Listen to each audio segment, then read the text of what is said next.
All right, everybody, welcome in to another episode of the NFL Seekers podcast. Today, we'll be previewing and predicting week 7 of the NFL season. There's some pretty good games this week, and there's no London games, so you don't got to wake up too early on Sunday morning, so that'll be good. Welcome back, Josh. How are you guys? I'm doing good. Been a been an absolute tragic week for me. I had to take the night off the podcast the other night just to get my head straight. Didn't want to come into the podcast too emotional. So we slept on it. We're feeling better. Um, but I'm ready to get into week 7. Ready to forget about week 6. One of the worst weeks of my career, I should say.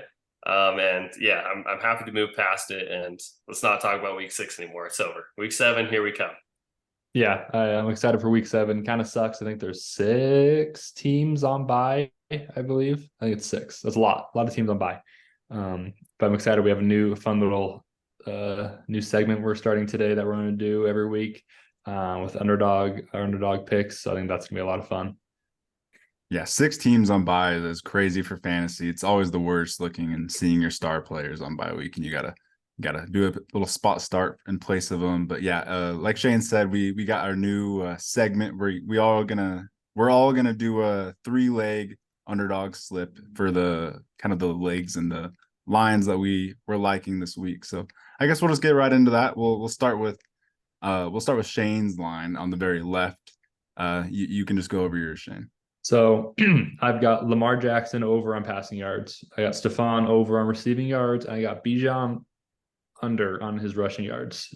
So the easiest one for me, which I feel like it might be a trap, but Stephon Diggs over. He's hit 100 plus receiving yards 5 out of 6 games now. It feels, and he's going against the Patriots. They suck. I guess it could be, depending on game script, it could get ugly. We'll see. Hopefully it gets ugly because of Stephon, but that's kind of what I'm banking on. Just a bad team, and Stephon goes off again. It feels like he really should. Lamar against Detroit. The Ravens, they've got iffy running backs. Detroit has, I think, the best run defense right now in the NFL. So they're going to have to air it out. The Ravens receivers looked better last week. They were actually catching balls. I think it's going to be more of an air it out type of game. And 218 passing yards. It felt pretty easy for me to take the over, considering they're going to be struggling on the ground. And then Bijan under on rushing. Tampa Bay's defensive line is pretty solid. And Bijan, I mean, he has not been getting it done on the ground. Last week, it was terrible. Tyler Algier was more efficient than him on the ground.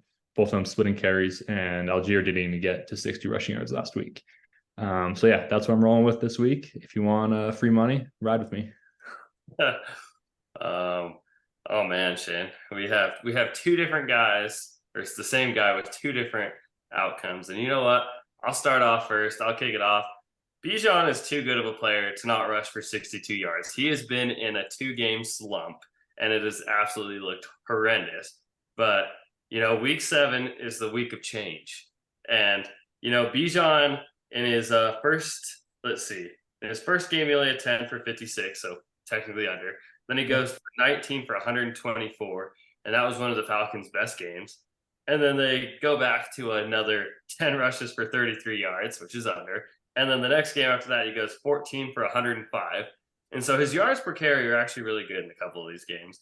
And then he's been in a 2-game slump. So in this third game, Bijan he's looked too bad. He's not played well, but this is going to be the breakout game. And I have a gut feeling Tampa Bay is definitely beatable. They're definitely beatable on the ground. Yes, they do have Vita Vea and some really good guys, and Devin White in that defense. But I think the Falcons know that Bijan is their best player, and they're better when they give him the ball. So I think, and I don't know what they're doing with Tyler Algier. Frustrates me, but I think this game, I think they'll realize that Bijan, you drafted him at number 8 overall for a reason, and he's got to prove that. He's got to get back to his 5 yards a carry.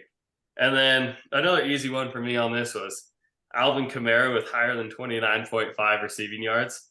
Let me just go over Alvin Kamara's target share in the last 3 weeks. It is absolutely ridiculous.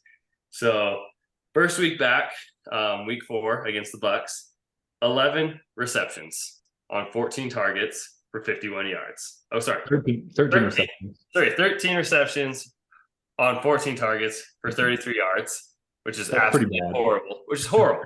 That's just surely going to go up. And then his last game was 7 receptions on 8 targets for 36 yards. So he actually has not been very efficient through the air, but the targets are there. And so when the targets are there, it's Alvin Kamara. He's too elusive. He's going to break one of these against Jacksonville. It's a Thursday night game. It's prime time. Players usually seem to go off on prime time, so I'm definitely hitting the over on that. And then Travis Kelce versus his, arch nemesis Chargers in the division. He torches. This is one coming from a Chargers fan where Travis Kelce is going to torch the Chargers. Every single year he torches us, and if there's I didn't look if there's one with a touchdown, but bet on Travis Kelce having a touchdown if that's an option too.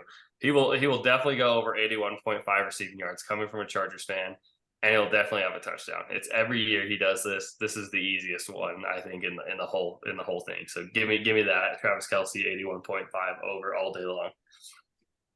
I like both of you guys' picks. All of them are pretty reasonable to me, and I think it's absolutely hilarious that both of you guys are going to be riding or dying on this Bijan line. Whoever gets the Bijan one right is probably going to win this one. So that's hilarious. I'm really excited to see how Bijan does now. And I'll go over mine real quick. I've got Drake London sticking with the Falcons over 49.5 receiving yards. That feels low for how he's been doing the last few weeks. I feel like they've just been involving him way more, and he's been pretty good. I got Kenneth Walker's higher.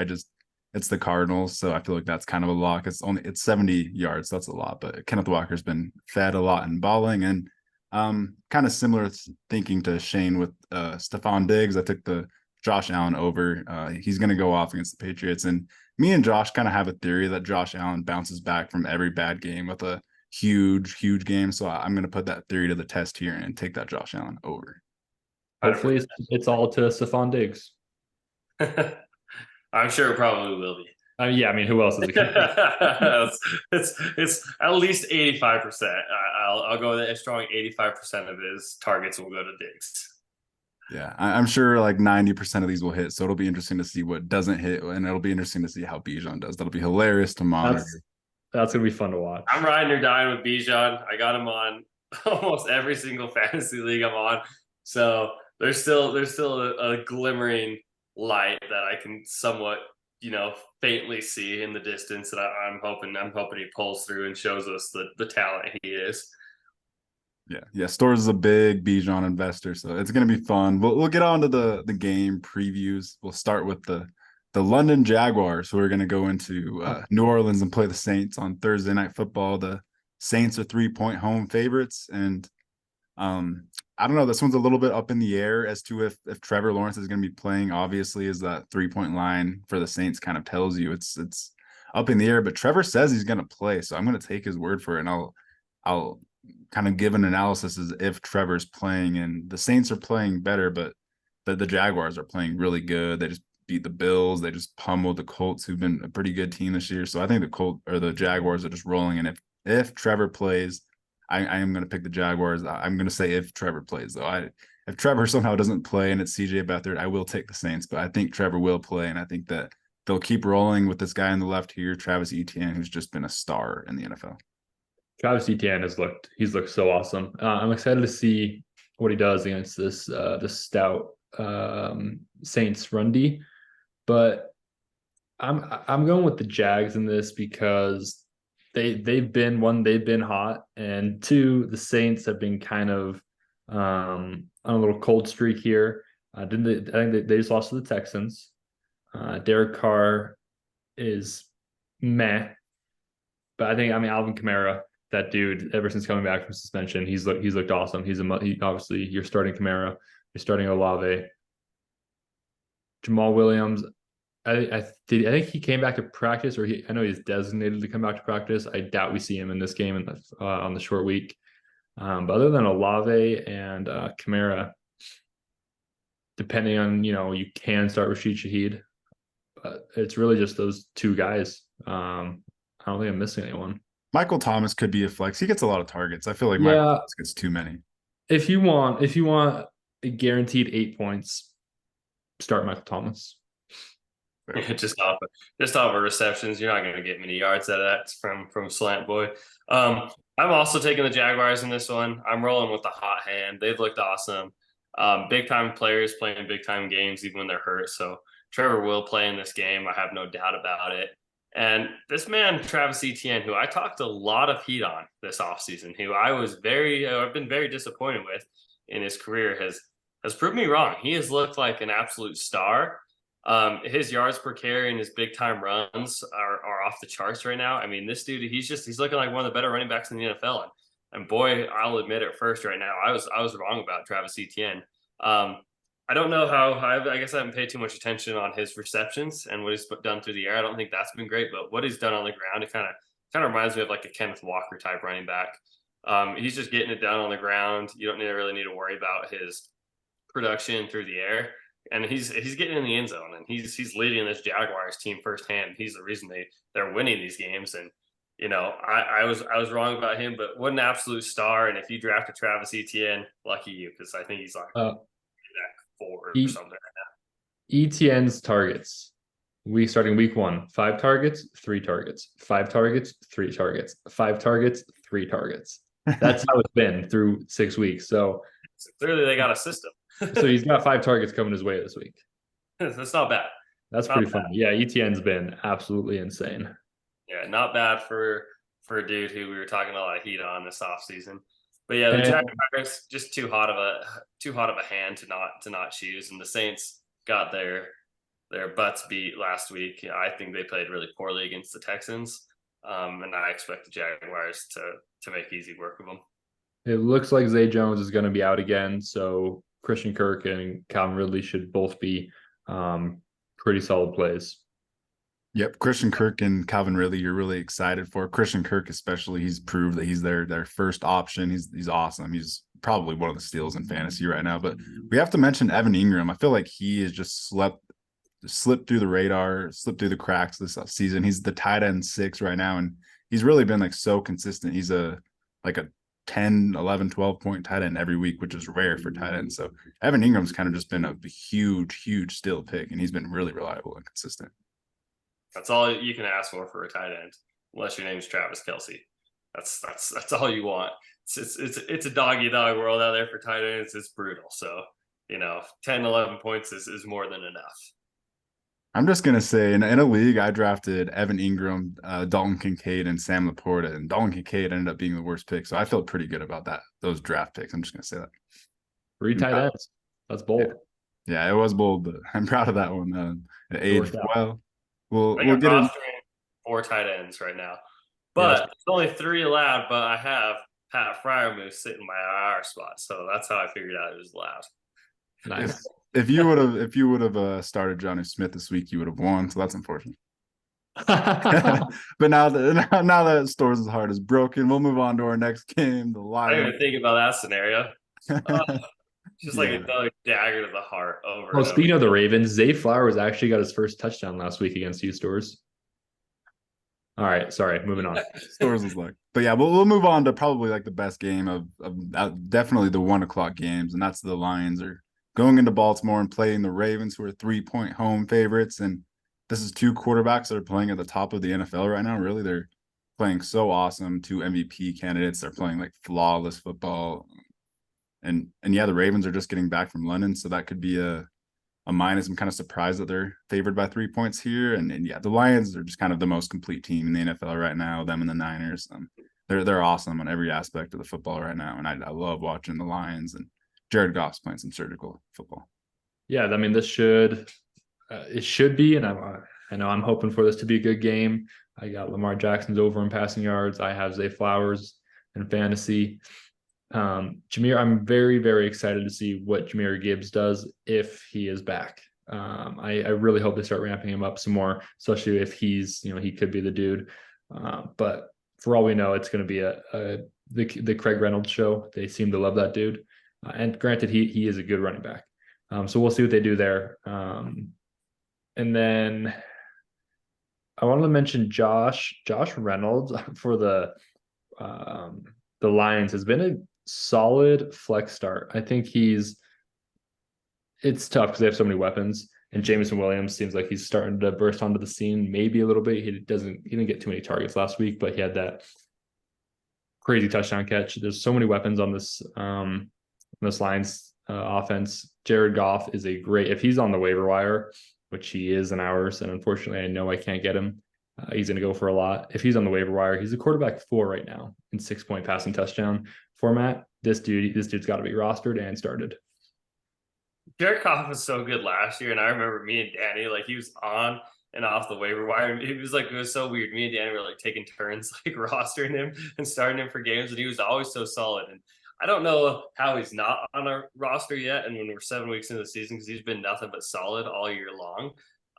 Crazy to me. But with that being said, I'm rolling with Jared Goff and the Lions because this team is just awesome on all cylinders of the football. They play probably the most complimentary football, I think, in all the NFL. Like Dan says, they're just so complete from special teams to defense to offense. Every single person seems to be so disciplined, on the same page. And I love this team. And I couldn't think any higher of the Lions. They've impressed me so much this year. And I feel like the Ravens are just kind of an emotional roller coaster. I don't really know how to feel about them. I feel like the whole AFC North is just kind of like that. I feel like everyone is an emotional roller coaster in that league. And then the Lions are just so solid. But I mean, this could be a big game for Lamar. I could see him going off, but the Lions are just too well-rounded, too versatile on all sides of the ball to lose this one. Are the Ravens really 3-point favorites? I don't get that. That doesn't make any sense. Yeah, I guess it's pretty much just because they're at home. But yeah, it's pretty crazy.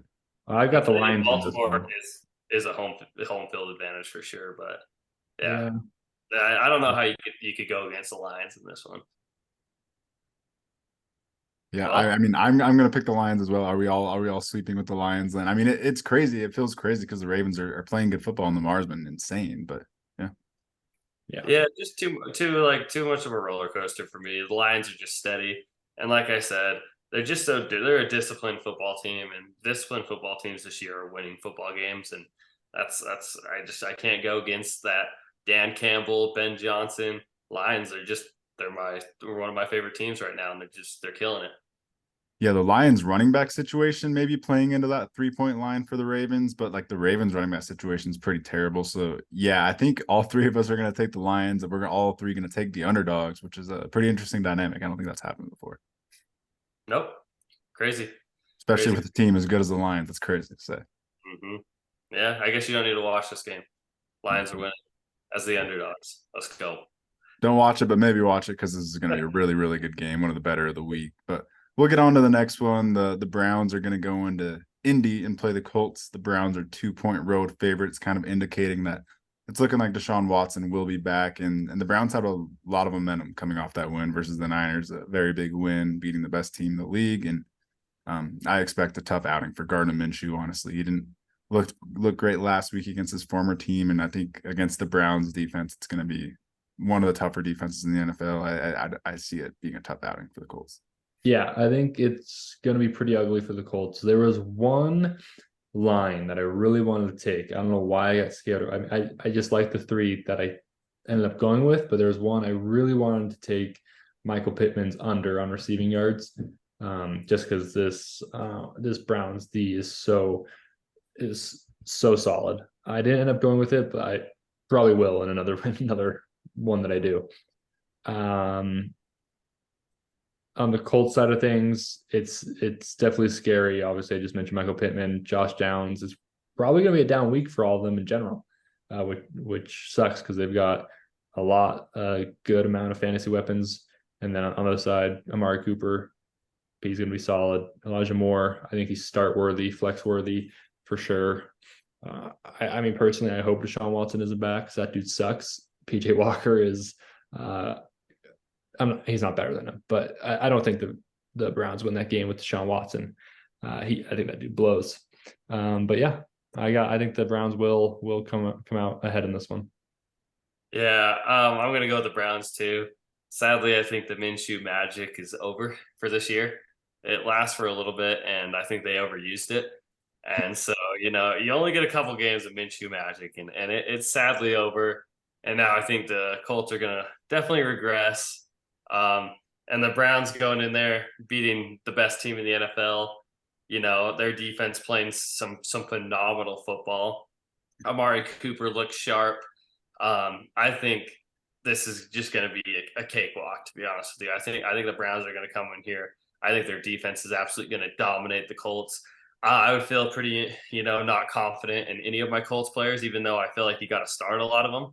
I don't feel too confident because this Browns team, after what they did and given the weather conditions, definitely played to the Browns, side in the last game. But man, did they make that San Francisco offense look very subpar. And I think they'll just absolutely obliterate the Colts offense. So I'm sorry, Gardner. The magic's over. The Browns are winning this. Yeah, and to add on to what you guys were saying about the Colts, just fantasy options in general being suspect this week, you've got Martin Emerson, who had a great pick last week, Denzel Ward, obviously, who's one of the best corners in the NFL, and Greg Newsome, who's one of the best corners in the NFL. All corners on the Browns guarding Josh Downs and Michael Pittman and Alec Pierce. So it's just going to be tough sledding for the Colts. So that is a good line. Taking the under on Michael Pittman's yards, no matter what it is. I think the Browns defense is just too badass, and their defensive line is badass. It's going to be rough sledding for JT and Zach Moss. And yeah, that's tough to start any Colts options, really. It's a shame. Anthony Richardson's probably done for the year. He might get surgery next week to end the season, and that hurts, especially me personally, because he was looking like a bona fide top 5 quarterback, and it's all over. And then last question on this game: Are we rolling with Kareem Hunt or Jerome Ford moving forward? Who do we have ranked higher? I mean, Austin. Kareem Hunt looked good last week, and it was against the Niners D, so that's something. But Jerome Ford, he got 17 carries and 2 targets last week. It obviously wasn't crazy efficient with it. It was against the Niners versus Kareem Hunt's 12 carries. I think you got to roll with Jerome Ford, but Kareem Hunt going forward might not be a terrible flex play. He's getting good enough volume. Jerome Ford is position ranked 20 right now, and he's 20. I mean, his first game, obviously, Nick Chubb was there at 1 point, and then 24, 19, 9, 11. It's not horrible for a dual flex league. So I definitely lean Jerome Ford over Kareem Hunt just because the volume's there for him.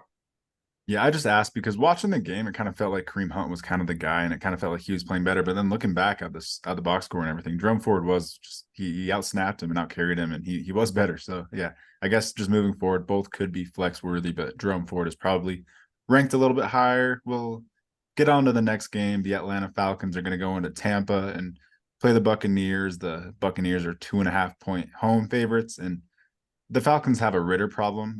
They really disappointed last week, and honestly, the Buccaneers didn't look too bad to me against the Lions. Great Lions team. I thought the Buccaneers looked fine. I think they've looked pretty good all season. They've been playing up to every team, and yeah, the Falcons have just been kind of been coming back down to earth, and Ritter's been playing some bad football, and they're going to need to get Bijan way more involved. Stop at the split. And I think Baker, personally, I played Baker last week. I picked him up off the waiver wire. I thought it was going to be a big week. I talked about this in last week's episode or the recap. I am going to keep rolling with Baker. I think he's due for a bounce back game against this poor Falcons defense. I think there's a good chance, the over-under is at 38. That's atrocious. I could see this hitting the over in that. Mike Evans, Chris Godwin, Kate Otten, he's, if you're in a tough situation, he's on a terrible start.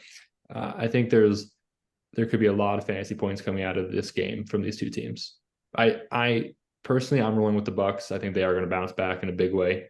But I think there's going to be a good amount of fantasy points on both ends of the field. If you're listening to me, Arthur Smith, give Bijan 20 carries.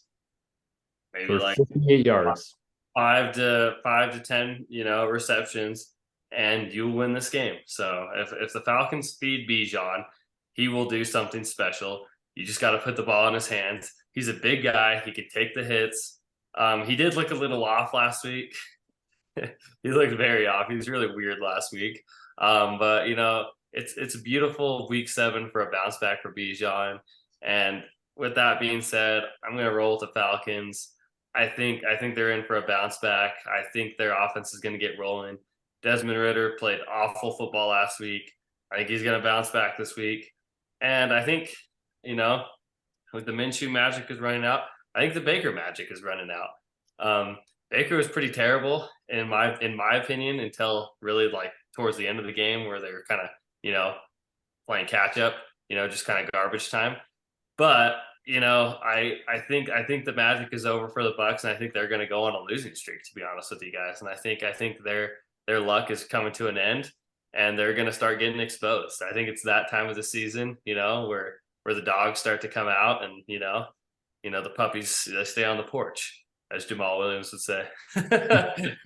so however, I'm going to ride with the Falcons. I think they're going to play. I think they're just going to run it at the Buccaneers until the Buccaneers can't handle it anymore. And I think Bijan's in for a big one. I disagree. I'm going to go with the Buccaneers, and I'm pretty confident with it as well. I think that the Buccaneers have been playing good, and I just think that Ridder stinks. That's kind of my analysis. Yeah. Ridder, yeah, I don't know if I can really take Ridder seriously, but I think he'll bounce back from a horrible performance last week.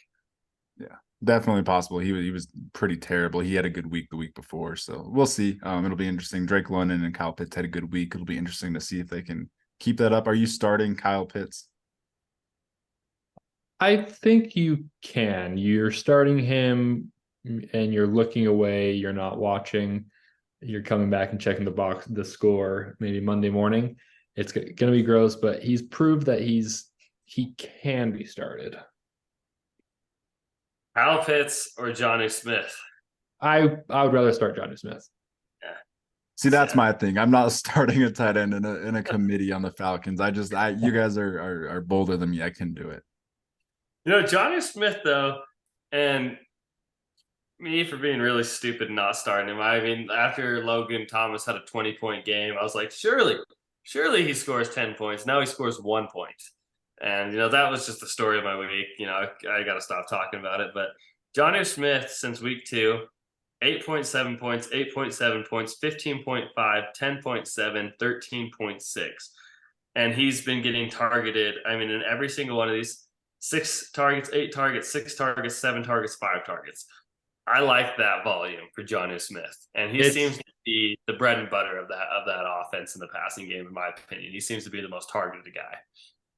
It's good enough. That's why I say you can start both of them. I'd rather, if I had to make a choice, if some sad soul is out there with both these guys on the roster, I'd rather start Jonnu Smith. Jonnu Smith is position ranked 9 right now. It's not horrible. Oh, he's been solid. That's what I'm saying. Yeah, I think he's definitely a startable tight end in fantasy for sure. And I would take Kyle Pitts. Kyle Pitts is. I agree. Pitts is an absolute dog wire. I'm sorry for hyping him up a little bit.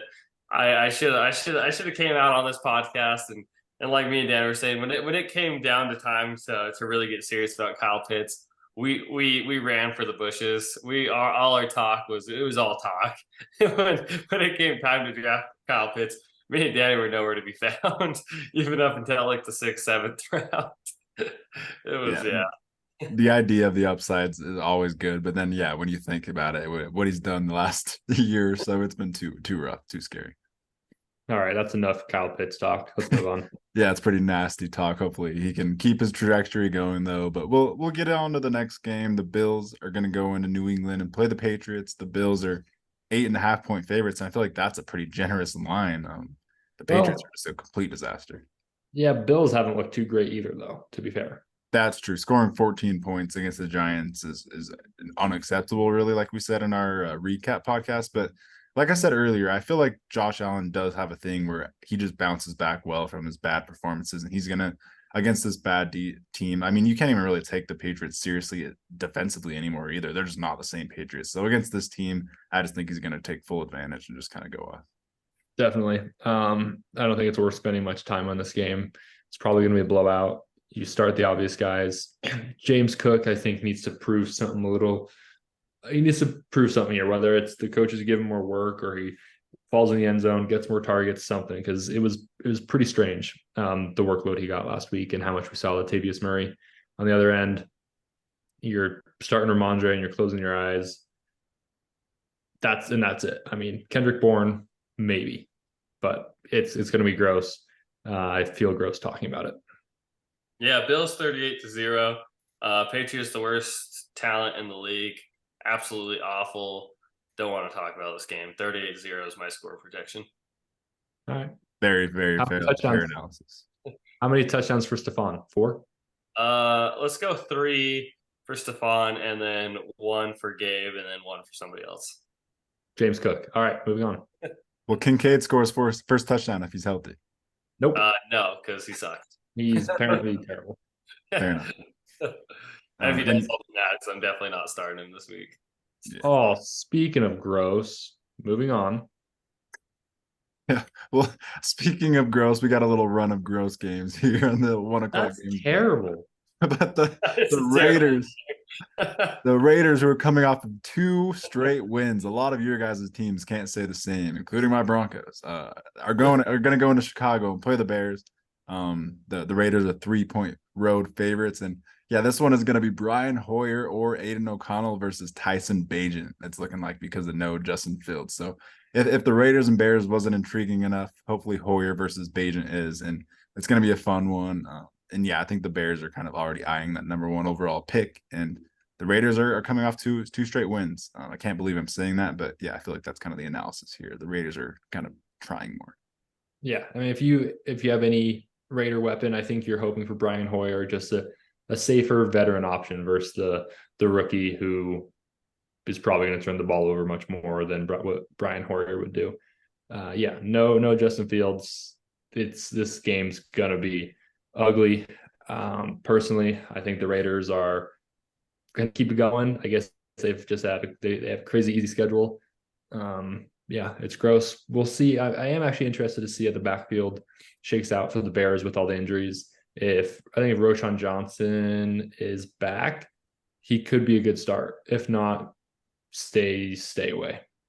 I think real quick, Roschon Johnson is going to be a great start. I'm actually really excited for him because we saw last week, we kind of expected Deontay Foreman to get the load, but they literally didn't give anything to Deontay Foreman. They gave it all to Darrington Evans, who's kind of more of a Roschon Johnson type of runner. So I think that they kind of plan on using Roschon as the Khalil Herbert role and the workhorse. So I'm actually kind of excited for Roschon. If he's still available, spend some fab on him. I think he'll be pretty good in this one.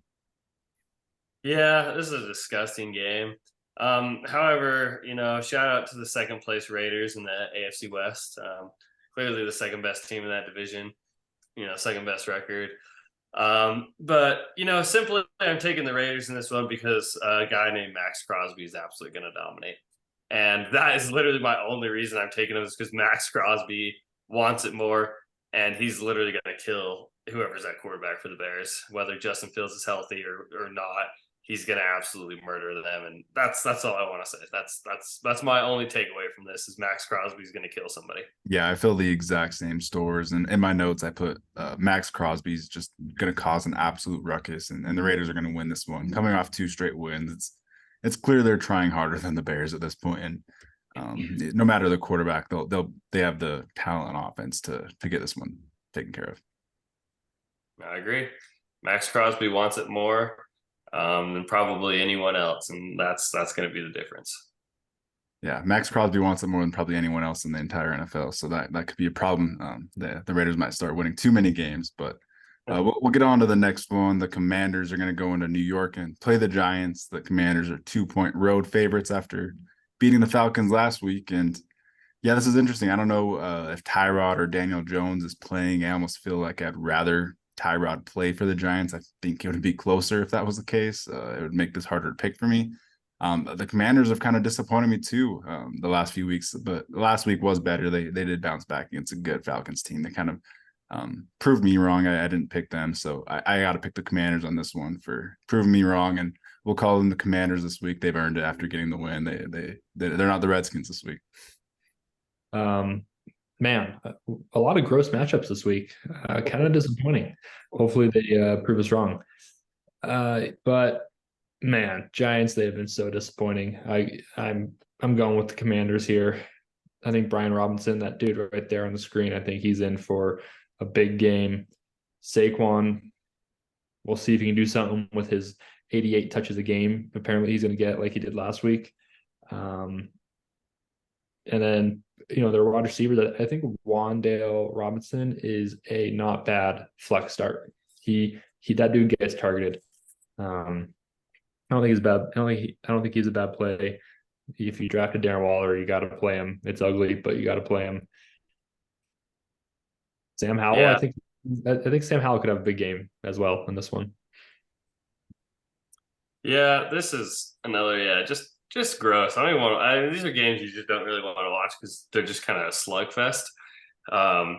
And however, with how disappointed the Giants have been, I can't, physically take them seriously and pick them to win. So I think Sam Howell, is going to have a good game. I expect the receivers to get involved. I expect big games from Terry McLaurin, maybe a Jahan Dotson big game. I think Brian Robinson's going to have a big game too. I think the Commanders will probably click on all cylinders against these guys. And I think I'm going to take them and call the Commanders this week. And I don't know. The Giants have been so disappointing. But from a fantasy aspect, like you did say, Shane, Wan'Dale Robinson, if he's still on your fantasy waiver wire, he's probably worth a pickup just because the volume share he's getting seems to be, I think he's getting. What is his target share? He's got to be the number one guy in that offense, right? At this point. At this point, I mean, the last couple, I don't know how limited he was. Let me pull up his. I mean, he's had 5, 6, 6, 8 targets. He was a perfect 8 for 8 catches last week against the Bills. So, I mean, that's pretty good. Darren Waller's probably getting more targets than he is. How many? So, start with Wan'Dale's. Go with Wan'Dale's targets. What week did he start playing? Week 3. So week 3, Waller, it went 7-3, 11-7 for Waller. Yeah, Wan'Dale is 4 receptions, 5 targets on over 21 yards. That was pretty bad. I mean, they're both fine starts. Yeah, I think Wan'Dale's a good flex play. He gets so many targets. He'll be good in the intermediate game. With Tyrod or Danny, I think Wan'Dale's a fine flex play. Yeah, for sure. Agreed. Especially with 12 team. Gross game. We're all taking the Commanders. Let's move on. Yep, I got the Commanders as well. It makes it harder if Tyrod plays, but yeah, don't watch it. We'll get on to the next one. A pretty exciting game, actually. The Steelers are going to go into LA and play the Rams. The Rams are 3-point home favorites, and Kyron being out makes this game very close for me, very hard to pick. Both these teams are hard. They're playing really good this year, defensively at least. Kenny Pickett is leaving a lot to be desired. On the other side, the Rams offense is looking pretty good. I think they're pretty fun. They obviously have 3 great receivers. Kyron being out kind of hurts, but I think the Rams offense is going to be what makes me want to pick them because I know the Steelers defense is good, but the Rams defense has been playing better and the Steelers offense has just not been clicking, man. Yeah, that it hasn't, but at the same time, it's been good enough. Just check. All right, if Levi Wallace is on Cooper Kupp, my God, Cooper Kupp is going to have 70 fantasy points. He is going to go berserk. Honestly, the Rams wide receivers are wide receivers, as in probably Kupp and Puka are in for big games potentially. I would say. I mean, Cooper Kupp's always in for a big game. I think they're both going to be in for big games though. And then it's so hard with the running backs for the Steelers, Najee or Jalen Warren. I don't know. I think at this point it's hard because you drafted Najee so early. Maybe 3rd, 4th round, right around there. You feel like you got to play him. If you're lucky enough to not have to play him, I would say do everything you can to not play him. He's gonna get you 8 points. He's going to have 60 yards on the ground and maybe 60 yards on the ground and maybe a catch. He's got to get saved by a touchdown to make it really worth a start. It's looking like Pat Freiermuth and Deontay Johnson are going to be back this week too. So I think that helps my case, sort of why I was picking the Steelers. I mean, this is actually kind of a fun game. It kind of seems gross, but on the outside, it actually looks pretty fun. And like Danny said, the Rams offense is just playing good. I mean, their point. I'll just kind of go over their games this year. I mean, week 1 against the Seahawks, they put up 30 points. Week 2, they put up 23, but that's against the 49ers. Then they kind of had a stinker week 3 against the Rams and put up 16, but then bounced right back against the Colts, 29 points. They have another stinker, 14, and then bounce back and have 26. So their offense is putting up points.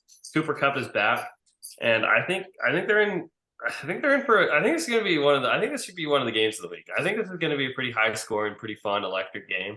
But I'm going with the Rams and Cooper Kupp and Puka Nacua. The offense is just too electric, too exciting. And Matthew Stafford is playing good, and he's delivering the ball to those guys. And they're too good. They're going to get open.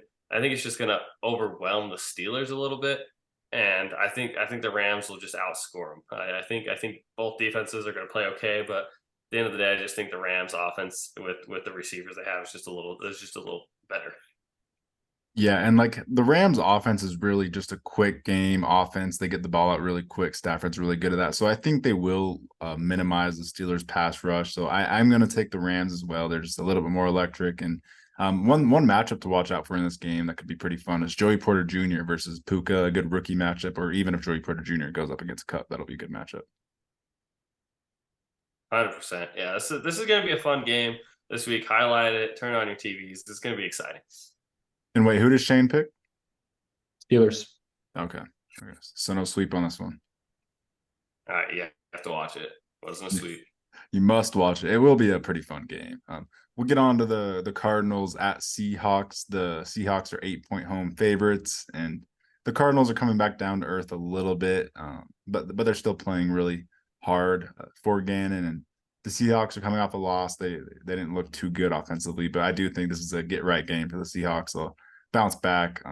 The Cardinals, like I said, are playing hard, but the talent doesn't match up with this good Seahawks team. They're playing pretty good on defense too. So yeah, I do think it's been a little bit ugly the last week or two, but I think Joshua Dobbs is still a fine start, just with his rushing upside. I think he's a fine waiver wire pickup and plug and play. I don't think you can play one of these Falcons running backs, Cardinals, wrong bird. Cardinals running backs. It's too gross back there. Who knows who it's going to be? Hollywood Brown. That dude's been solid. He's a great start. And this was the first week that Trey McBride sort of was relevant. I think he out targeted Zach Ertz. I don't think it's worth. I don't necessarily think you can start him. I think personally, I'd still rather start Zach Ertz if I had to make that choice. But Trey McBride is definitely someone I'm going to be keeping my eye on if this trend keeps up. So we'll see about that. And then JSN, I'm excited to see if he can keep building on. He finally had a somewhat decent relevant game last week, so we'll see what kind of usage he gets this week. Yeah, JSN, you just mentioned two pretty good stash options. JSN, Trey McBride, two young options, Zach Charbonnet as well. All in case of injury have a lot of upside. But yeah, you like to see Trey McBride getting involved for the first time, really, because he's a lot of upside. But yeah, in fantasy, like you said, stay away from the Cardinals running backs. You start Kenneth Walker. I think Geno Smith is a pretty good option if you're streaming quarterbacks, especially this week. I'm trying to pick up Geno Smith in a league. And yeah, Jackson Smith and Jig was a pretty good stash. He looked decent. Yeah, the Seahawks are it's going to be a close game. The Cardinals will keep it close, but at the end of the day, Seahawks are just a better team, and they'll come out on top in this one. I have no doubt about it. So Josh Dobbs and the Cardinals are just starting to come back down to earth. I started getting really high on Dobbs, and I mean he's turned over the ball. The Cardinals are struggling. They've ran James Conner into the ground. He's injured now. That was most of their offense. And so, the Seahawks are just going to overwhelm them. And I think, they're too good. They're too good to not win this game. So I'm going with the Seahawks. Yeah, you have to go with the Seahawks in this one. I guess we got a sweep in this one. Don't watch it. We'll get on to the next game. It should be a pretty electric AFC West matchup. The Chargers are going to go into Kansas City and play the Chiefs, who are 5.5-point favorites. And yeah, it's just an absolute juggernaut matchup. Two of the best offenses in football are going to face off here. And yeah, the Chargers always play the Chiefs tough. So it makes me want to like almost pick the Chargers. It's going to be a really good game on back and forth. These defenses have kind of stepped up. It's gonna be a really fun one, man. I want to talk about this one first, Shane. I'm sorry. I'm gonna go first on this one, and the reason is because I just barely changed my pick in the notes to the Chargers because I just realized if Brandon Staley doesn't win this game, then his career with the Chargers is probably over. I think this is since they lost. I mean, if they beat the Cowboys last week, they probably could have gotten away with losing this, but it's kind of make it or break it time. And Kellen Moore and Brandon Staley have got to come up with something genius, and they got to prove why they're coaches. And I'm not going to talk too much about this, but if the Chargers don't win this game, I think jobs are on the line, and it's a must win. I think Herbert's going to deliver. I think there's too sour of a taste in their mouth, kind of like what happened to the Cowboys when they lost to the 49ers. There's a sour taste in your mouth, and you just can't lose that next game. Is that all?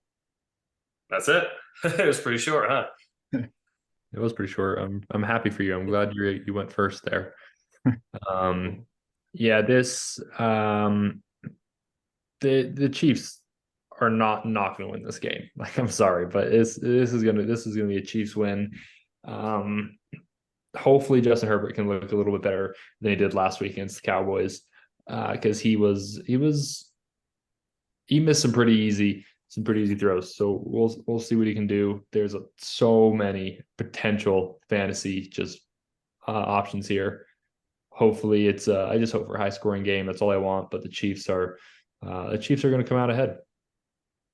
I have no reasoning for this whatsoever. Like, the Chiefs are, everything in my brain is telling me the Chiefs are going to win this game, but I have to pick the Chargers. Something in my heart is telling me the Chargers are going to win this game. The Chiefs are playing in all these close games, and I feel like they're due for one. And I just feel like this is it. The Chargers always play good in Kansas City. I feel like having Mike Williams would help. He always balls out, but I don't know. I just have a feeling that the Chiefs aren't like they've been playing more close games than usual, and I just feel like this is the one. The Chargers coming off a loss, they have to.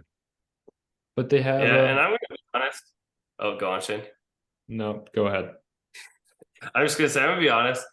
The Chiefs roster is not that great. They have a good defense. Yeah, it's not stacked. I mean, there's rosters that are better. Obviously, the one juggernaut and the guy who you just fear is the guy on the screen right there, Patrick Mahomes. He's going to pull off some absolute cheese plays, and the calls always go the Chiefs' ways. It's just what it is. But I feel like the Chargers can't lose, and I feel like they're going to come in, and they always do. They match up against the Chiefs well. That's how they built their roster. And as much as I want to pick against the Chargers this week, because I just barely changed it in our notes. I'm going Justin Herbert and Brandon Staley have got to have a bounce back game, or Staley's job may be in question. He might not be the coach after next week. So I think this is a must win game, and I think they're going to come into this one prepared. And that's the only reason I have the Chargers, even though my heart is actually telling me to go Chiefs. Yeah, everything in my brain is telling me to go Chiefs. It's a shame that you guys are just giving me this free pick to get one more up ahead of you. But hey, if you guys want to go bold, I like it. Be bold. But this, I feel like, is not the game to go bold for me. Yeah, this is kind of a swing game, so I'm a little bit scared about that. It's going to bite me in the ass again for sure. I feel like me and Dan just have this weird feeling. It's not even as our brains are telling us the obvious answer, but it's just a weird feeling, and that's all I can explain. Even if you want to argue like the teams on paper, whatever. Oh, the Chargers are a lot better on paper on offense. Well, that's what I'm saying. If you want to argue that, you can. But at the end of the day, it's going to come down to Staley versus Andy Reid, and I'd put the mortgage on Andy Reid. Yeah, I mean, I 100% agree with what you're saying. but it's something in my gut and like my internal soul is just like, they're going to lose, but you have to pick them because they're not going to lose, if that makes sense. The Chargers are going to be 2-4 after they lose this, and that is just not a spot anyone expected them to be going into the season. And that's why they're going to be 3-3. That's why they're going to win. This is going to be interesting. I'm excited to watch this one. Yeah, Oh, it's going to be fun. Yeah, All right, I mean, Chargers Chiefs is always grabbing popcorn and get in front of the TV because the Chargers do match up well against the Chiefs. They always have. They always lose by 3 points at the end of the game, though, to a Harrison Butker 60-yard field goal. And you must start every. Not this time. Not this time. Dicker the kicker will come through this time, and you must start every single fantasy option in this game, no matter what, really. From Josh Palmer, anyone really. Mm-hmm. Rashee Rice.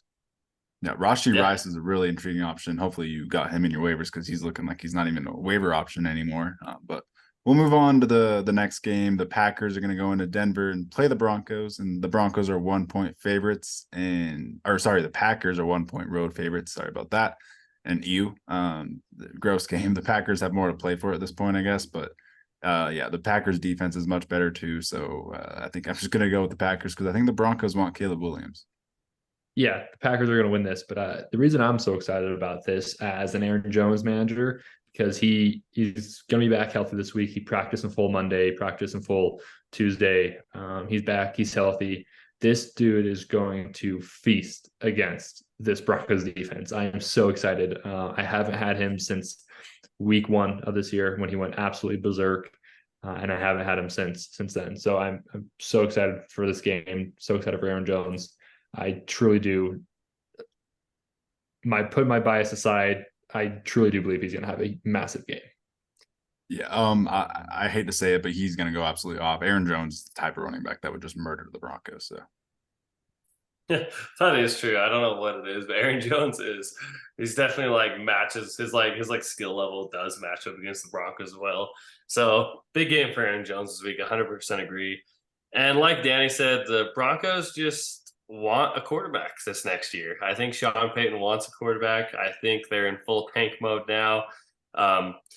After he's gotten embarrassed week after week, he's gonna pin on Russell Wilson, even though Russell Wilson's really not playing bad football. But I feel like how much we keep blaming the coaches of the Broncos. It's been the same roster the last 2 years now. It's been the exact same outcome. How much can we start blaming the actual team and not the coaching? I don't know. I feel like it's kind of starting to come down to the actual roster. I think this year it's been pretty evident. It is a lot the roster, the defense, especially that defensive roster is just not as good as a lot of people were making it out to be. Yeah. I wonder what they would have been if they would have kept I blank his name, the defensive coach. Evero. He was a really good coach. I think they would have been honestly a lot better. But I don't even want to go with the what ifs because the Broncos are so bad. It's like, what are the uses of the what ifs really? Yeah, I'm just gonna go ahead and predict Drake May to the Broncos. That's my final prediction. Packers win. All right. I like that. 2 Herbert clones in the same division. I love that. I need Drake May. I need Penix. I need Caleb Williams. I need someone for the Broncos. So exciting stuff for the Broncos. Hopefully we lose. That's the only thing I'm looking forward to is losing. We'll move on to actually this is probably the best game of the week. This is the game of the week. The Dolphins are going to go into Philly and play the Eagles on Sunday Night Football. The Eagles are 1.5-point favorites, and I guess 2-point favorites. 2-point favorites now. Okay, the line moved up. 2-point favorites for the Eagles, and I guess real quick, this is a good opportunity to talk about the Eagles signing Julio Jones. I think his biggest impact on the team will be blocking, but yeah, good stuff. I think his biggest impact on the team will be hanging out with his buddy AJ Brown during practice. This game is going to be. I'm so excited for this game. If this game's a letdown, that's going to be so depressing. But I feel like everyone should smash their overs, whatever their overs are. I feel like you should take their over. Devontae Smith, AJ Brown, Dallas Goedert, DeAndre Swift, obviously all the Dolphins guys, because both defenses aren't great, amazing defenses. This should be a very high scoring game. And the Eagles truly need to bounce back after losing to Zach Wilson. That's true. Yeah, the Eagles definitely did not play the best brand of football last week, but I am going to take the Eagles in this game versus the Dolphins. I just feel like overall the Eagles defense and offense is just gonna put on a much better performance. I mean, they kind of have to bounce back from last week, and I don't know. It's again, it's like my heart tells me to pick the Dolphins, but my gut is telling me to go with the Eagles, and I'm going with the gut. I'm going with the gut feeling. And I think Tua is going to have another tough week, kind of like he did against the Bills. And I kind of just feel like they're going to regress to what they did against the Bills against the Eagles. And I think Jalen Hurts is going to ball out. And I think Julio Jones will get a touchdown. I have a weird feeling he's going to catch a long touchdown. Just going to throw that out there. He's not going to have I a don't know. target. He's going to get a touchdown. I have a weird feeling. Well, He's going to go like a 60-yard bob and catch it. It's going to be great. It's going to be fun. OG Julio. at freezing cold takes, here's your cold take of the week. That's a cold take. I don't know if will he even be dressed for the game? Who knows? Who cares? This is a tough one to pick. I've got to go with the explosive Dolphins offense. It just feels so hard to bet against them right now.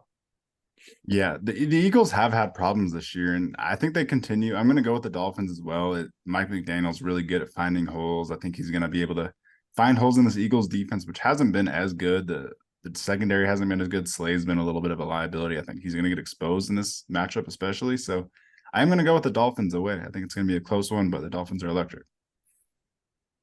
All right, it's not a sweep. We'll have to watch this one. Everyone tune in. Yeah, Eagles have been really squeaking by. They get the loss last week after playing kind of just bad football. They had a chance to win that one easily, but yeah, the Eagles got to play some better football moving forward. We'll go on to the last game of the week. The 49ers are going to go into Minnesota on Monday Night Football, and the Niners are 7-point road favorites. The Niners coming off of a loss, I think they're going to be pretty pissed off. I don't know if I'm giving Minnesota too much of a chance in this one without Justin Jefferson. This could get very ugly. Even with, I guess I should hold back a little bit there.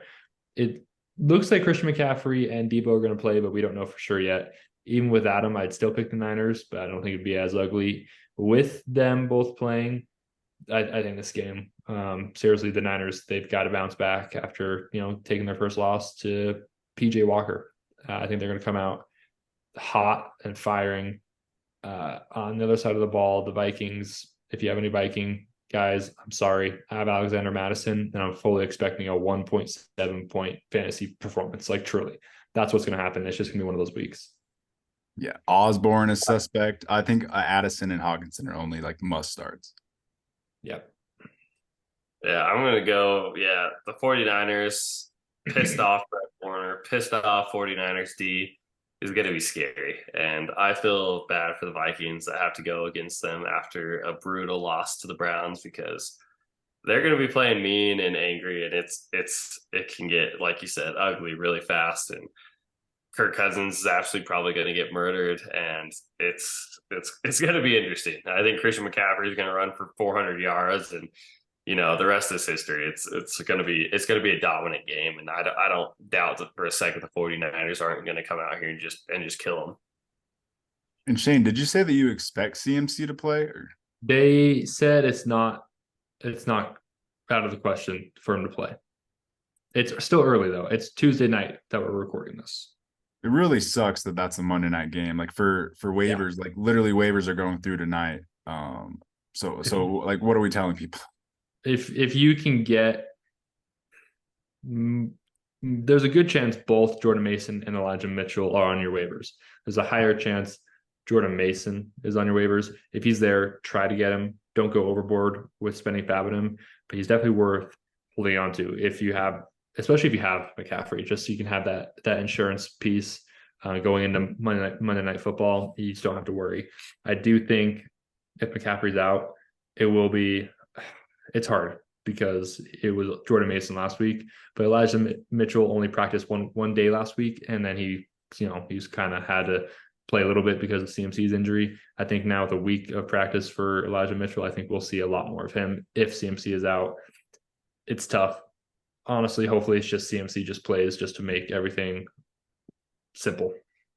Yeah, that's where it's hard for me. Like, say CMC doesn't play real quick. I honestly do think that Elijah Mitchell is the one to grab. I feel like just he has the history with Shanahan and the offense. Shanahan likes him clearly, and I know that Mason played more last week, but yeah, it just seems like that's a Shanahan thing to do to have Mitchell Mitchell as the workhorse.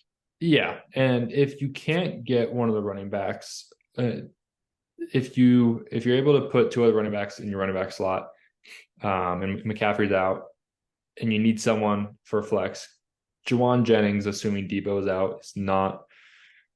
It'll feel bad, but it's not a terrible option if CMC and Debo are out. Juwan Jennings wouldn't be a terrible option. At least you'd have someone in there who could get a touchdown. Or Ronnie Bell, that feels like an equivalent dart throw. Or Ray McLeod punt return touchdown. Very true. It's too many options on the 49ers. As Kittle, who got 1 point last week, would know. Yeah, who's gonna bust this? Who's gonna bust on the 49ers this week? That's the real question. Not IU. That's all. Because I'm going against him. Who? McCaffrey. I'm going against McCaffrey this week, so I think McCaffrey's going to play, but he's going to be very, very, very limited. So to the guy I'm playing, I would bench him. I mean, if the Niners are smart, you're limiting McCaffrey. What are you doing running McCaffrey into the ground on this game? Like, let's be real. We are going to see more. I feel like Elijah Mitchell / Jordan Mason either way. Yep. For sure. I think that's all that matters moving forward. Definitely. Yeah. Unless it's going to be a beatdown. Any bold takes for the week, Shane? My bold take is I think Bijan Robinson will not exceed his rushing line. That's the only thing that matters this week. Yeah. Okay. Yeah. We'll see. You know, I talked a lot of heat last week, and it all ended up crashing into the dirt. So I hope we talked a lot of heat. I hope it goes that way. I think my weird juju I put on Justin Herbert last week worked. It did. Shane was just saying a lot of really good things, trying to, finesse me, but, it worked. Yeah, Shane was putting some type of curse into the air. That was absolutely crazy. Shane's interesting, man. But is he Riley trying to sneak? Well, with that, excuse my wife trying to get past our podcast. Calling up the stairs. Remind me of some. We're getting into Halloween season. That reminded me of somebody coming to murder me in the background. We got to just call it here, boys. Stores. I think someone's coming to try to get you, man. But that was a fun pod. Fun previewing week 7. It's crazy we're already in week 7, but yeah. Thanks for joining, guys. This is gonna be a fun week. There's a lot of narratives to follow here with our underdog bets we gave you guys. There's a lot of stuff to follow along here, and I'm excited. And we'll see you next week for our recap of this week. Wait, I gotta say something. Okay. What's the best Halloween movie to watch this season? What are our hot takes? Why does that have to be a hot take? The best Halloween movie. Best Halloween movie. Hot take. UB Halloween. It's a classic every year. My God, that's the funniest one. That's the one that makes me laugh the most, but it's not the best. It's funny. But just go watch Michael Myers. Those are the best movies ever. I was just gonna say I'm a classic Halloween Michael Myers type of guy too. And Scream. Right. I like Scream. All those movies. Yeah, you like Scream because Jenna Ortega's in it. You're crazy. Facts. All right. Well, enough. That's enough for late night NFL Seekers pod. But thanks for joining. Tune into the NFL Seekers podcast. Like, subscribe. Tell our underdog slips if you want, or go against us if you want. But yeah, thanks for tuning in. Thanks for joining. Peace. Peace. Peace.